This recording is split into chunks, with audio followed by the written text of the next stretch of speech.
తాకట్లో ఉన్న మీ బంగారాన్ని విడిపించి ఆ రోజు ఆన్లైన్ రేటుకి కొంటాం. Sharma gold company. అందరికీ నమస్కారం. నా పేరు మాధురి. మీరు చూస్తున్నది సుమన్ టీవీ నెట్వర్క్. మనలో ప్రతి ఒక్కరికి కూడా సొంతింటి కళ ఉంటుంది కదండి. మరి ఆ సొంతింటి కళ నెరవేర్చుకోవాలంటే ఎలాంటి పరిహార మార్గాలు మనం పాటిస్తే మన సొంతింటి కళ నెరవేరుతుంది? ఇలాంటి ఆసక్తికరమైన విషయాల గురించి మనకు తెలియజేయడానికి ప్రముఖ జ్యోతిష్య పండితులు బ్రహ్మశ్రీ నందిబట్ల శ్రీహరి శర్మ గురువు గారు. నమస్కారం గురువు గారు. వాగర్థ వివసంపృక్తౌ వాగర్థ ప్రతిపత్తయే జగతః పితరౌ వందే పార్వతీ పరమేశ్వరౌ. ఆదిత్యాయ చ సోమాయ మంగళాయ బుధాయ చ గురు శుక్ర శనిభ్యశ్చ రాహవే కేతవే నమః. శృంగేరి జగద్గురు పీఠాధిపతులకి, కంచి పీఠాధిపతులకి నమస్కారములు తెలియజేసుకుంటూ కార్యక్రమాన్ని ప్రారంభిద్దాం. గురుగారు, ప్రతి ఒక్కరికి కూడా సొంతింటి కళ నెరవేర్చుకోవాలనే ఆశ తపన అందరికీ ఉంటుందండి. ఏళ్ళు గడుస్తున్నా కొంతమందికి ఏంటంటే అది కలగానే మిగిలిపోతూ ఉంటుంది. కొంతమంది ఏంటంటే వాళ్ళ భూములు ఏదైతే ఉన్నాయో అవి కబ్జాకి గురవుతూ ఉంటాయి. వాటిని న్యాయబద్ధంగా మన దగ్గరికి రప్పించుకోవాలంటే అసలు ఎలాంటి పరిష్కార మార్గాలు ఉన్నాయంటారు శాస్త్రంలో? ప్రధానంగా మీరు అన్నటువంటిది, ఇప్పుడు భారతదేశం స్వాతంత్రం వచ్చి ఇన్ని సంవత్సరాలు గడుస్తున్నా ఇప్పటి వరకు కూడా తమ సొంతింటి కళ అనేటువంటిది కలగానే చాలామందికి ఉంది. ప్రభుత్వము ఉచితంగా అందజేసే గృహ నిర్మాణ పథకాల మీద ఆధారపడ్డ వాళ్ళు ఇంకా ఉన్నారు. అయినప్పటికీ కూడా వాళ్ళకి సరైన న్యాయం దొరకట్లేదు. ఆ కళ మీరు అన్నట్టుగా కలగానే మిగిలిపోయింది. ఇంకొంతమంది వాళ్ళ ఆస్తిపాస్తులు వేరే వాళ్ళు కబ్జా చేసేస్తుంటారు. న్యాయబద్ధంగా కోర్టుల్లో పోరాటాలు చేసిన ఎన్నోసార్లు వాళ్ళు ఎదుటి వాళ్ళ బలానికి గురి అయిపోయి వాళ్ళు ఆశలు వదులుకొని ఆ కబ్జా అయిందని తెలిసి కూడా వదులుకున్న సందర్భాలు చాలామందికి ఉంటాయి. అలాగే వాళ్ళ ఇంట్లో ఏదైనా శుభకార్యానికి అవసరమయ్యో లేకపోతే ఇతరత్ర ఏ సంబంధించినటువంటి అవసరానికైనా వాళ్ళ ఉన్నటువంటి స్థలాన్ని కానీ ఇంటిని కానీ అమ్మదలుచుకున్నప్పుడు వాళ్ళకు అనుకున్నటువంటి రేటు రాకుండా ఇబ్బంది పడుతున్నటువంటి వాళ్ళు, బాధపడుతున్న వాళ్ళు చాలామంది ఉంటారు. అంటే ఏది ఏమైనా భూ సంబంధమైనటువంటి ఇబ్బందులు అనేటువంటివి ఉన్నప్పుడు మనకు శాస్త్ర ప్రకారము ప్రధానంగా దేవతా ఆరాధన చేసుకోమని చెప్పింది. ఇదే అంటే ఈ భూమిని అంతటినీ కూడాను కాపాడినటువంటి వాడు విష్ణు భగవానుడు. కాబట్టి ఆ విష్ణు భగవానుడి 3వ అవతారమైనటువంటి వరాహస్వామి జయంతి రోజున ఎవరైతే వరాహస్వామిని శాస్త్రబద్ధముగా ఆరాధన చేస్తారో తప్పకుండా వాళ్ళకి ఆ వరాహస్వామి అనుగ్రహంతో వాళ్ళకి భూ సంబంధమైనటువంటి హక్కులు కానీ న్యాయబద్ధంగా రావాల్సినవి వస్తాయి. వాళ్ళ కళ నెరవేరుతుంది. వాళ్ళు సొంతింటి గృహప్రవేశం కూడా చేసుకోగలుగుతారు. అన్ని విధాలుగా ఆనందదాయకంగా జీవించగలుగుతారు. గృహమే కదా స్వర్గసీమ అని అన్నారు మన వాళ్ళు. కాబట్టి ఈ వరాహస్వామికి సంబంధించినటువంటి జయంతులలో అనేకమైనటువంటి సందేహాలు ఉన్నాయి. శ్రీరాముడు పుట్టినటువంటి శ్రీరామ నవమి రోజునే ఈ వరాహ జయంతి జరుపుకోవాలని కొంతమంది, లేదు భాద్రపద శుద్ధ తదియ రోజున వరాహస్వామి జయంతిగా జరుపుకోవాలని కొంతమంది బహుళం చైత్రపక్షము ఈ సంబంధించినటువంటి చైత్ర శుక్లపక్షంలో నవమి కదా, చైత్రమాసం కృష్ణపక్షంలో నవమి తిథి రోజున జరుపుకోవాలని కొంతమంది. ఏది ఏమైనప్పటికీ కూడాను శాస్త్ర గ్రంథాలు చెప్తున్నటువంటి ప్రకారము చైత్రమాసము కృష్ణపక్షము నవమి తిథి రోజున ఈ సంబంధించినటువంటి వరాహ జయంతిగా జరుపుకోమని శాస్త్ర ప్రకారం చెప్పబడింది. ఈ వరాహ జయంతి ఎప్పుడు వచ్చింది? ఈ యొక్క ఏప్రిల్ నెల 22వ తారీఖు రోజున వచ్చింది. ఇంకా అద్భుతమైనటువంటి విషయం ఏంటంటే ఈ వరాహ జయంతి రోజునే విష్ణు సంబంధమైనటువంటి నక్షత్రం శ్రవణ నక్షత్రం కూడా ఉంది. అంటే సంపూర్ణముగా విష్ణు సంబంధమైనటువంటి అవతారానికి ఉండవలసినటువంటి లక్షణాలన్నీ కూడా అందులో ఉన్నాయి. విష్ణు అనుగ్రహం కలిగిందంటే ఎందుకు? హిరణ్యాక్షుడు హిరణ్యకశిపుల వధ జరిపినటువంటి వాడు ఈ యొక్క విష్ణు భగవానుడు. తమ్ముడైనటువంటి హిరణ్యాక్షుణ్ణి వరాహ రూపం అవతారం. ఎందుకంటే హిరణ్యాక్షుడు ఈ భూమిని అంతటిని చాపకి లాగా చుట్టేసేసి పాతాళ లోకానికి తీసుకుపోయాడు. వరాహ అవతారం ఎత్తినటువంటి ఈ విష్ణు భగవానుల వారు తన యొక్క వరాహం అంటే ఈ కోరలు ఉంటాయి కదా, దాన్ని ఆ అంతటిని కూడాను భూమి లోపల దాకా పెట్టి చీల్చి ఆ భూమిని తన మూతి మీద నిలబెట్టినటువంటి వ్యక్తి. అందుకే వరాహస్వామి యొక్క చిత్రపటం వచ్చినప్పుడు ఆ స్వామి కోరల మీద ఈ భూమండలం ఉంటుంది.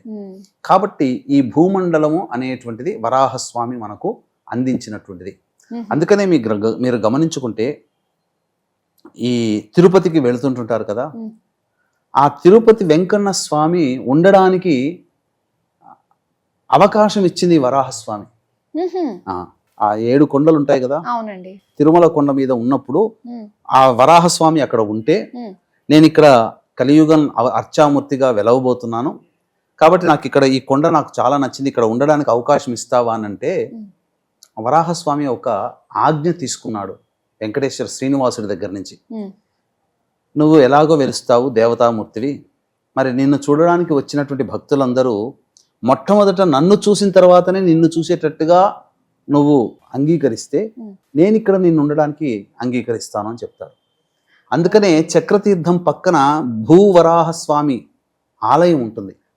చాలా మంది ఈ తిరుపతికి వెళ్ళినటువంటి వాళ్ళు చేసే తప్పిదం ఏంటంటే 300 టికెట్ కొనుక్కుంటారు, దర్శనానికి సమయం ఉంటుంది, ఆ సమయానికి ఉత్సాహంతో దర్శించుకోవాలనే తపనతో ఈ నియమాన్ని పక్కకు పెట్టి తెలిసిన వాళ్ళు తెలియని వాళ్ళు చాలా మంది డైరెక్ట్ గా వెళ్ళి స్వామిని దర్శించుకుంటారు.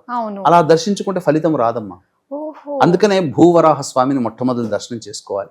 కొండెక్కగానే చక్రతీర్థం దగ్గర స్నానం ఆచరించడం, లేదా కాళ్ళు చేతులు కడుక్కొని ఆ విధంగా, లేదా నీళ్లు నెత్తి మీద జల్లుకొని మొట్టమొదటి స్వామి వారి దగ్గరికి వెళ్ళి నమస్కారం చేసుకొని, నేను స్వామిని దర్శించుకోవడానికి వచ్చాను, నాకు అనుజ్ఞ ఇవ్వు వరాహస్వామి అని చెప్పి దండం పెట్టి అప్పుడు స్వామిని దర్శనం చేసుకోవాలి. ఇది చాలా మంది నిజంగా ఇలా చేయట్లేదు.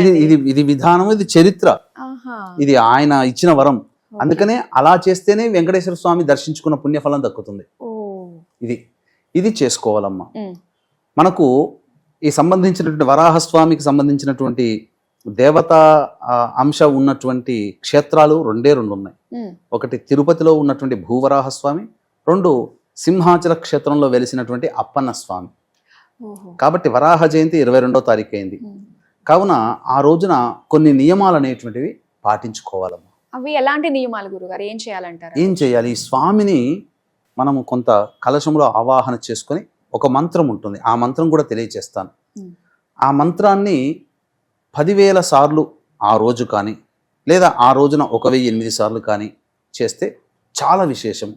12:38 వరకు మాత్రమే శ్రవణ నక్షత్రం ఉన్నట్టుంది కాబట్టి ఉదయాన్నే చేయాలి. ఉదయాన్నే కాలకృత్యాదులు తీర్చుకొని చక్కగా ఒక విష్ణు పటం లేదా వరాహస్వామి చిత్రపటం దొరికితే చాలా విశేషం. దొరకకపోతే విష్ణు పటం పెట్టుకొని పూలమాల వేసిన తర్వాత అప్పుడు ఒక కలశం, ఆ రాగి కలశం, ఆ రాగి కలశంలో అష్టగంధాలు వేసి మంచినీరు వేసి, తదనంతరం ఈ సంబంధించినటువంటి పంచపల్లవాళ్ళు మేడి, మర్రి, జువ్వి, మోదుగా, రావి, ఈ 5 సంబంధించినటువంటి చిగుళ్ళు ఆ విధంగా ఆకులు పెట్టి కలశంలో దాని మీద కొబ్బరికాయ పెట్టడం.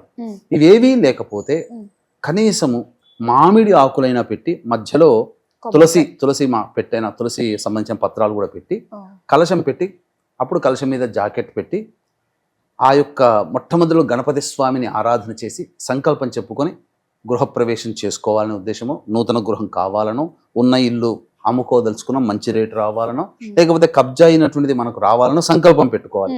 సంకల్పం పెట్టుకొని గణపతి పూజ అవన్నీ చేసిన తర్వాత తదనంతరం అప్పుడు ఆ కలశంలోకి భూదేవిని, వరాహస్వామిని, విష్ణుమూర్తిని, లక్ష్మీదేవిని ఆవాహన చేయాలి.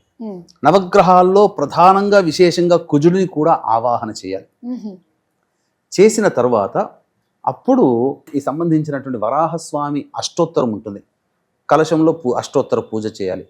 తదనంతరం ఇప్పుడు చెప్పబోయేటువంటి మంత్రాన్ని 10,000 సార్లు కానీ లేదా 1008 సార్లు ప్రారంభం చేసి ఆ దరిమిల 41 రోజుల పాటు విడవకుండా ప్రతిరోజు దీక్షగా ఈ సంబంధించినటువంటి మూల మంత్రాన్ని 1008 సార్లు ప్రతిరోజు చేయాలి. అంటే కలశాన్ని కూడా అలానే 41 రోజులు అవసరం లేదు. ఆ మొట్టమొదటి వరకు ఆ విధంగా కలశాన్ని పెట్టుకుంటే మంచిది. లేదా ఆధారభ్యత ఆ కలశాన్ని పెట్టి అందున ఆ మంత్రంని ఉపదేశం ఇచ్చినటువంటి ఇప్పుడు చెప్పబోయేటువంటి మంత్రాన్ని జపించడానికంటే ముందు ఒక ముడుపు కట్టాలి. ఆ ముడుపులో సంబంధించినటువంటి వస్తువులు, అంటే ఏదైనా ముడుపడినప్పుడు ఎవరైనా వాళ్ళకి తోచింది కడతారు. ఈ ముడుపుని నేను ఆ భూవరాహస్వామి తిరుపతిలో ఉన్నటువంటి క్షేత్రంలో కానీ సింహాచలంలో కానీ ముడుపు చెల్లించుకుంటాను నా కోరిక నెరవేరగానే అని చెప్పి ఆ వరాహస్వామి పేరు మీద ముడుపు కట్టాలి. తదనంతరం ఇప్పుడు చెప్పబోయేటువంటి మంత్రాన్ని తీసుకోవాలి, జపం చేయాలి. వీక్షించేటువంటి సుమన్ టీవీ ప్రేక్షకులకి గమనిక, ఈ యొక్క 26వ తారీఖు రోజున శనివారము ఉదయం 8:28 వరకు మాత్రమే త్రయోదశి తిథి ఉంది. ఈ సంవత్సరం శని త్రయోదశిలో ఒక 4 మాత్రమే ఉన్నాయి. అందున మొట్టమొదటిది ఇప్పుడు మీనరాశిలోకి శని సంచారం చేస్తున్నటువంటి కారణం చేత కుంభమీన మేషరాశి వారికి ఏలినాటి శని, మిథున రాశి వారికి కంటక శని, సింహరాశి వారికి అష్టమ శని, ధనుస్సు రాశి వారికి అర్ధాష్టమ శని, అలాగే కర్కాటక రాశి వారికి వృశ్చిక రాశి వారికి యోగ శని, కన్యా రాశి వారికి దాంపత్య శని. వెరసి మేష మిథున కర్కాటక సింహ కన్య వృశ్చిక ధనస్సు కుంభ మీన రాశుల్లో జన్మించినటువంటి వారికి ఈ శనిదోష ప్రభావం ఉంది. కావున తెల్లవారుజామున 5 గంటలకి ఈ యొక్క కార్యక్రమం ఈ యొక్క రాశిలో జన్మించినటువంటి వారికి శనిదోష నివారణార్థమై శనీశ్వర హోమము, అఘోర పాశుపత మంత్ర హోమంతో పాటు వివాహం కాని అబ్బాయిలకి అమ్మాయిలకి సంబంధించినటువంటి హోమాది కార్యక్రమాలు మరియు అనారోగ్య సమస్యల నివారణకి సంబంధించినటువంటి హోమాలు అనేటువంటివి చేయించడం జరుగుతుంది. అవకాశం ఉన్న వాళ్ళు ఈ కార్యక్రమ తదనంతరం కాంటాక్ట్ చేసి మీ గోత్రనామాలు నమోదు చేసుకోవచ్చు. ఈ కార్యక్రమంలో విశేషముగా శక్తిపాతము చేయబడినటువంటి శంకరుంగలి మాల అనేటువంటిది మీకు అందివ్వడం జరుగుతుంది. కాబట్టి ఇట్టి అవకాశాన్ని అందరూ వినియోగించుకోండి. మహాశక్తివంతమైనటువంటిది. కాలసర్పదోషాలు, తరతరాల సంబంధించినటువంటి తరాల నుంచి వస్తున్నటువంటి దోషాలు అవన్నీ కూడా తొలగిపోతాయి. ముఖ్యంగా వాహనాన్ని నడిపేటప్పుడు మీకు ఆకస్మిక ప్రమాదాలు గండాలు కలగకుండా ఆ మాల ధరించిన వ్యక్తిని రక్షిస్తుంది అని చెప్పవచ్చు. ఇక ఆ మూలమంత్రం ఏంటంటేనమ్మా, అందరూ ఈ యొక్క మూలమంత్రాన్ని చక్కగా వినండి, రాసుకోండి. ప్రతిరోజు కూడా మీరు జపం చేయండి చెప్పినటువంటి విధంగా.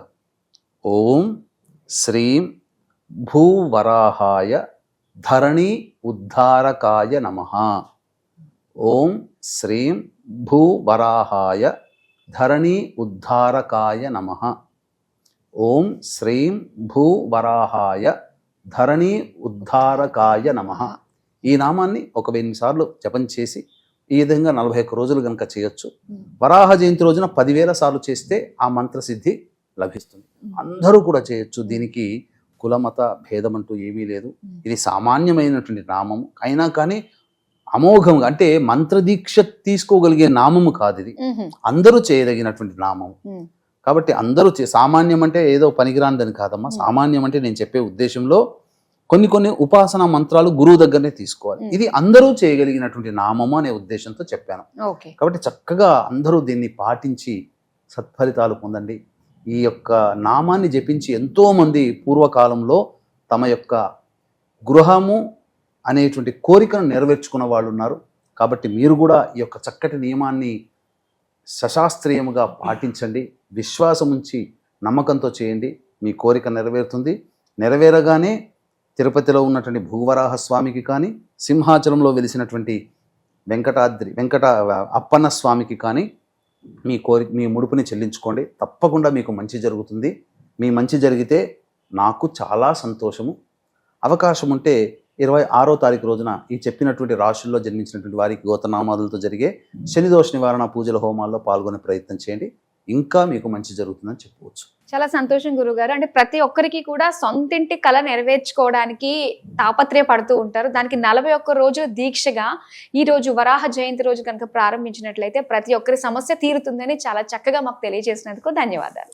సర్వం శ్రీ ఉమామహేశ్వర పరబ్రహ్మార్పణమస్తు.